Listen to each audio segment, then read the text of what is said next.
सूर्यवंशीवर जो म्हणजे हल्ला झाला आणि जे तोडफोड झाली कॉलेजमध्ये, म्हणजे नाही याच्यामध्ये तोडफोड आहे, त्याचे गुन्हेगार पोलीस आहेत आणि त्या पोलिसांवर 302चा गुन्हा दाखल झाला पाहिजे आणि पोलिसांवर 302चा गुन्हा दाखल झाल्यानंतर त्याची चौकशी लागली पाहिजे आणि जे कुटुंब आहे सूर्यवंशी त्यांना त्या कुटुंबाला आर्थिक सहाय्य मिळालं पाहिजे.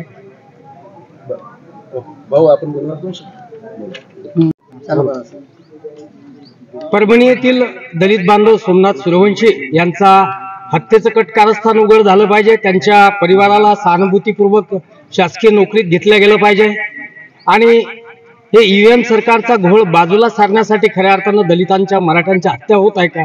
परभणीतील घटना असेल, बीडमधील घटना असेल, हे हत्येचं कट कारस्थान रचून ईव्हीएमचा घोळ बाजूला सारण्याचं सरकारचं षडयंत्र आहे का, असा प्रश्न आता आम्हा समाज बांधवांना पडलेला आहे.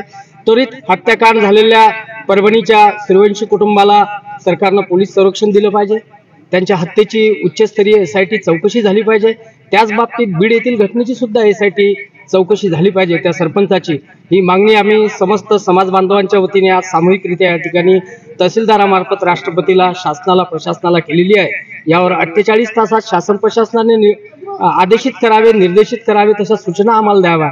अन्यथा बुलढाणा जिल्ह्यात आम्ही तीव्र आंदोलन करू, असा इशारा आम्ही सर्व समाजाच्या वतीने या ठिकाणी देत आहोत.